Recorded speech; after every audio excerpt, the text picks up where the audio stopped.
嗨，大家好。疫情之后，我最被常问到的问题，除了环岛之外，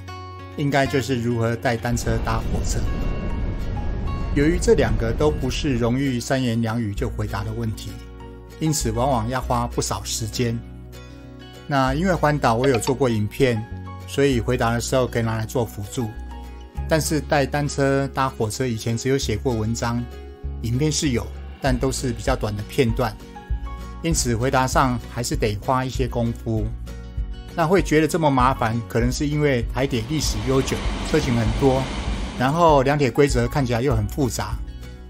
常常连本地的车友也会搞不清楚，更何况是来自国外的车友。那由于我们经常搭乘，且早年我也曾经执行过一个专案，有半年的时间我是利用两铁来旅行，所以有累积了一些经验。那为了让更多人能够了解如何利用两铁，所以呢，我就决定整理这个影片。那我的整理原则是会以最简化的方式让你认识台湾的两铁，让你可以很顺利的运用，作为旅行台湾的好帮手。而要开始之前，我们先来参考台铁的网站。我们先来了解，在台湾带单车搭火车有几种方式。我们来到台铁的官网，在旅客服务这边有两铁服务，这里面有告诉我们要带单车上火车有3种方式。第一种是使用汽车带，也就是把单车打包，拆解打包带上火车。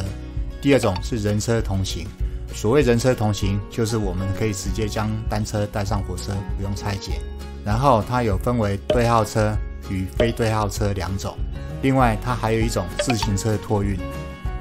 也就是说，它有分为人车同行，有自行车托运，有汽车带，有两铁专列。大家听到这边可能头已经有一点昏了。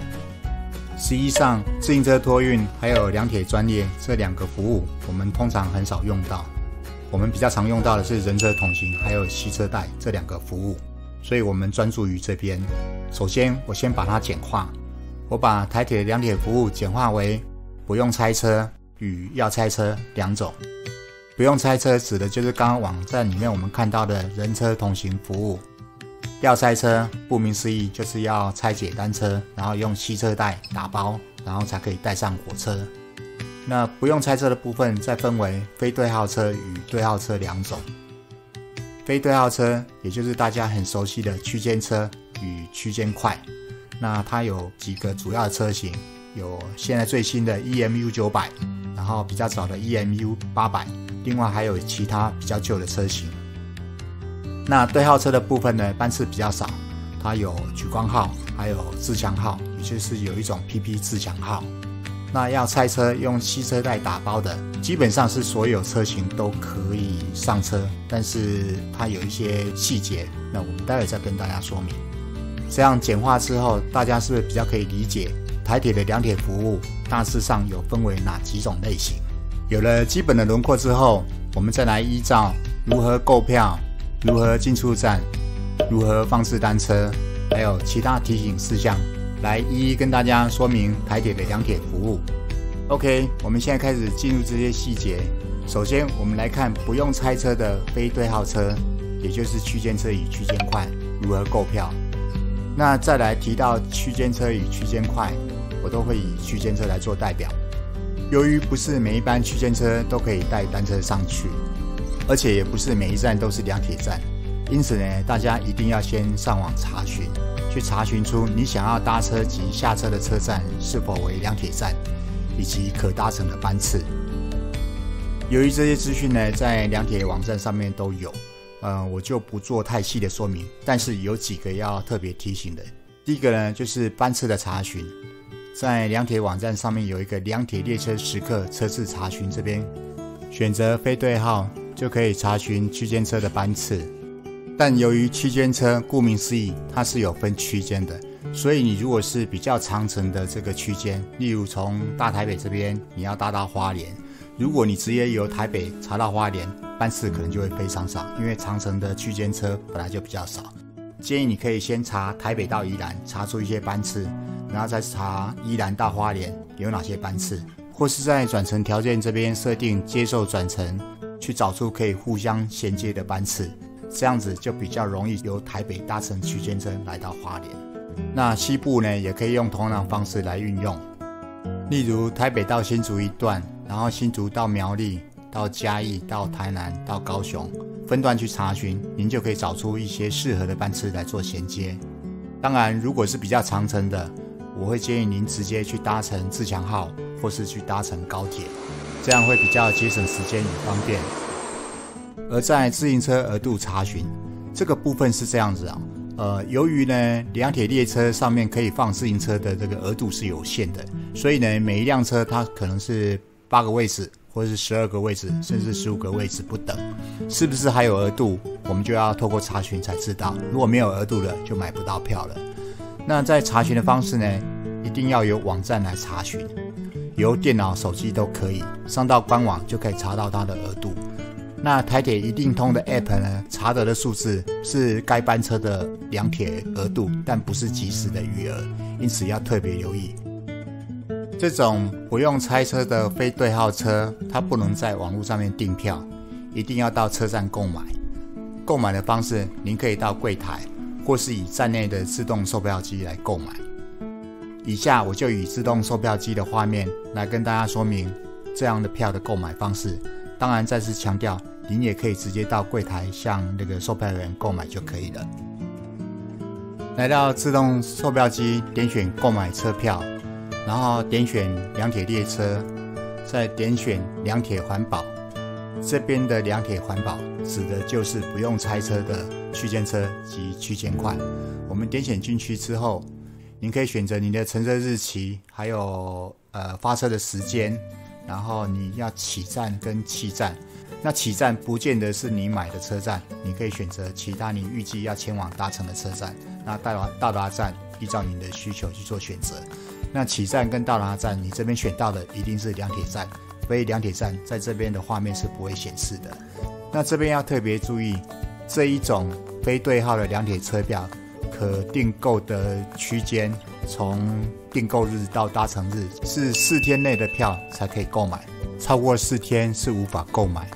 选完所有的资料之后，再来这边你可以选择要的张数。这边有个特别的地方，就是说其实我们买这张车票可以只买自行车票，人可以不用买，因为人我们可以刷悠游卡。还有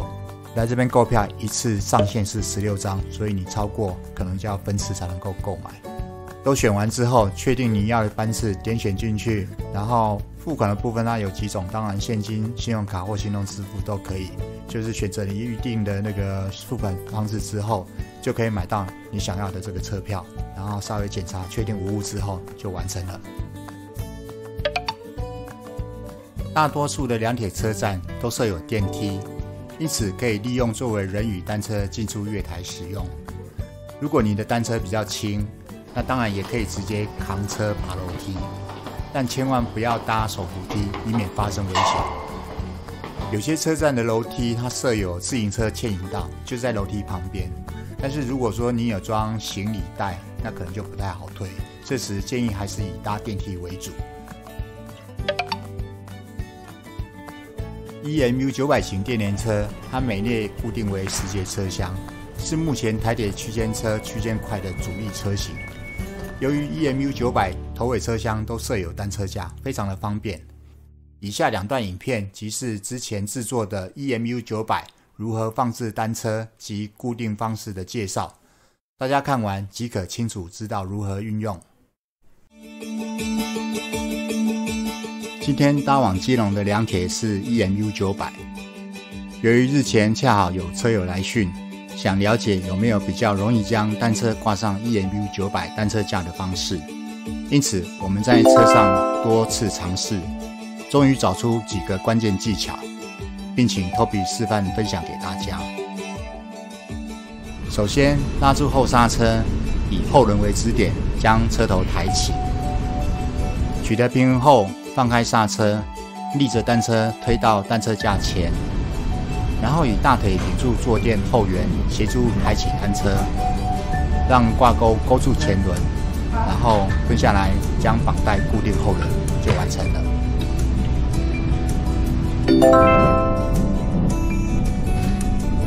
先解开后轮绑带，然后起身拉住后刹车，以大腿顶住坐垫后缘，协助抬起单车，让前轮脱离挂钩，再以后轮为支点，轻轻放下单车即可。看完以上说明，车友应该可以理解，如何将单车取放于 EMU900 的单车架。建议车友可以在家里先练习拉住后刹车，以后轮为支点，将车头抬起后放开刹车，立着单车推走几步，多试几次就可以抓到那个诀窍了。EMU900 的立式自行车架使用方式是：先将单车立起，把前轮轮框放到画面中的横杆，再将后轮放到底下的框槽。这时换个角度蹲下来，把束带穿过轮框插入卡座，轻推到底，但不要太紧哦。然后再将扣片向后压，束带就会将轮框束紧了。不过由于电联车启动极快，通常在做这些动作的时候已经有一定的车速，因此会有较大的晃动。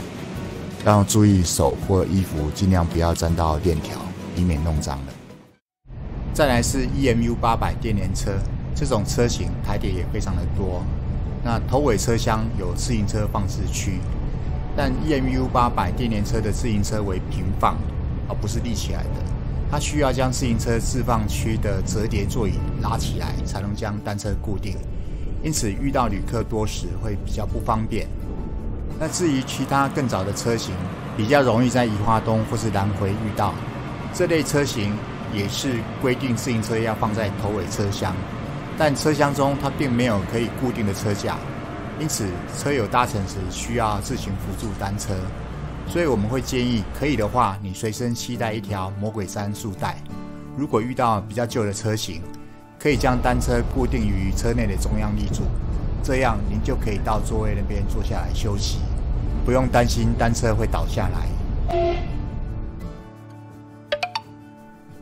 除了前面提到这种非对号的两铁车次，也就是区间车、区间快，只能买4天内的票，而且得到车站才能购买。然后不是每一班区间车、区间快都可以带单车搭乘，而是有指定班次，而可以出入的站点也有特别指定，都要提醒大家注意之外，这种班次应有额度限制，其额度分配于每班车的首端车厢与末端车厢，在车票上面会加注。你看，这个是我们今天买的车票，对，然后上面明明就写末端车厢，是，啊，为什么一上来，然后这边是？哦，这个我之前有问过，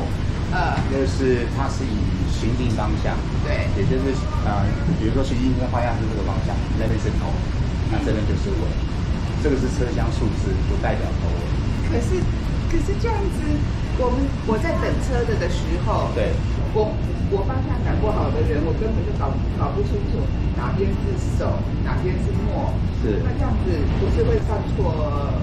车厢？方向感不好的人，就是可能要了解一下方向。你可以在车站上面，它那边有个灯箱，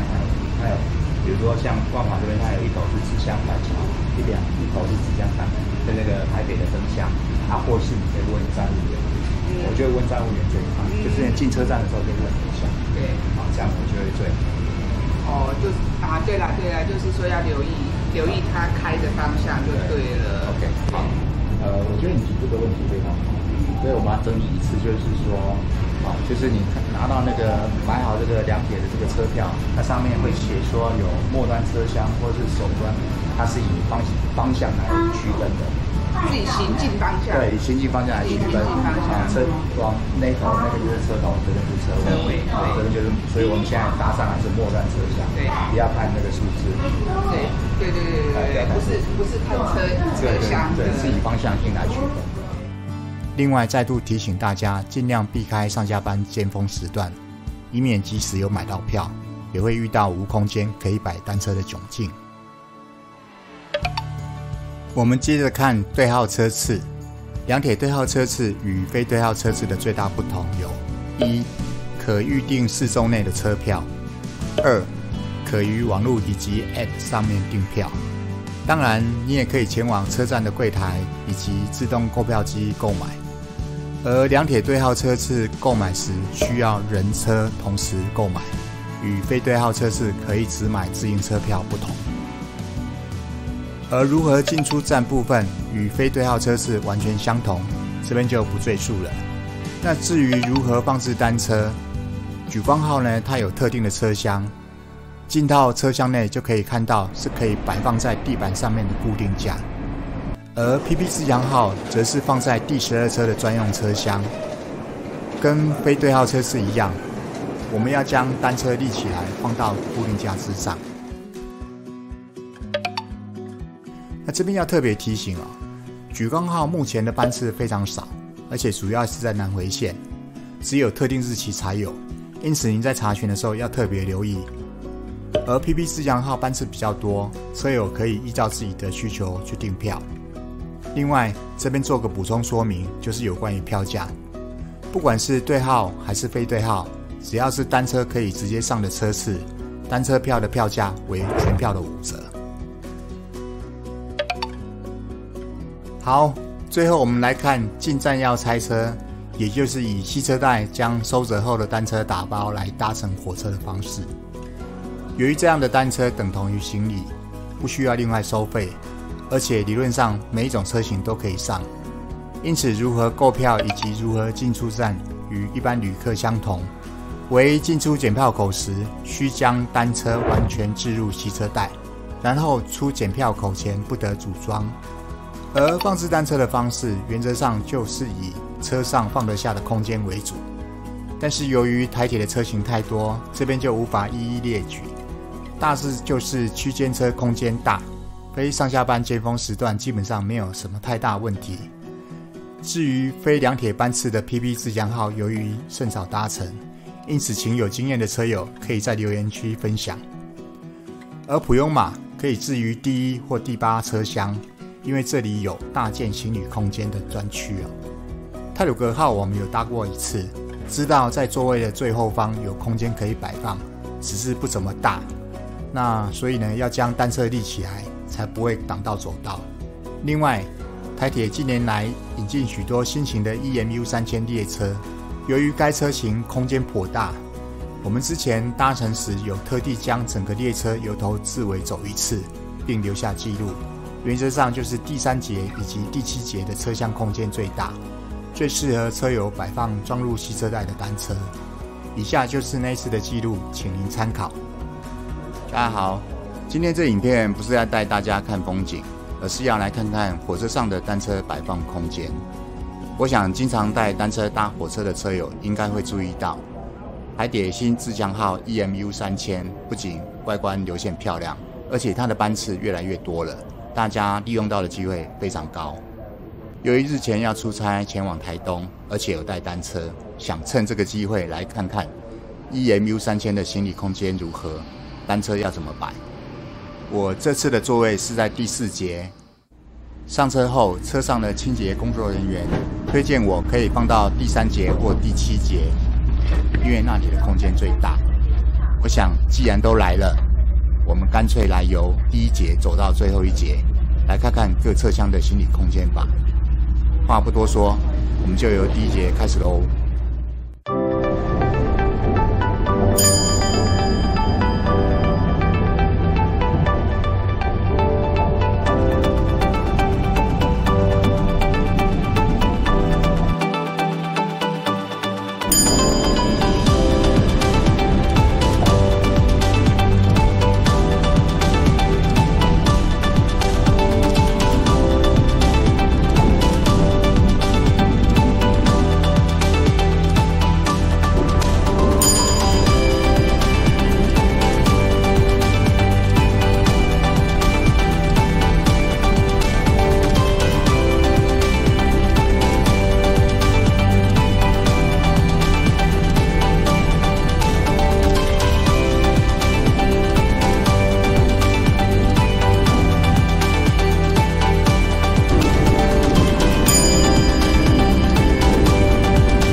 大家可以看到，我放的第3节车厢的确非常大，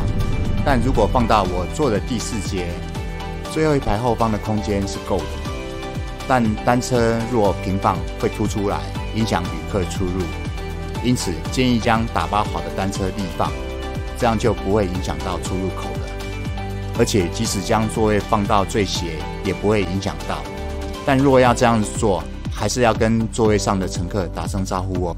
另外，由影片中大家可以发现，各车厢行李空间有大有小，因此需要由现场来决定如何摆放单车。不过，由于 EMU 3000要买到座位才能搭乘，没有开放站票，因此这些空间大多可以好好利用。以上就是有关台铁新自强号 EMU 3000行李空间分享，希望对于喜爱两铁旅行的您有所帮助。最后是支线，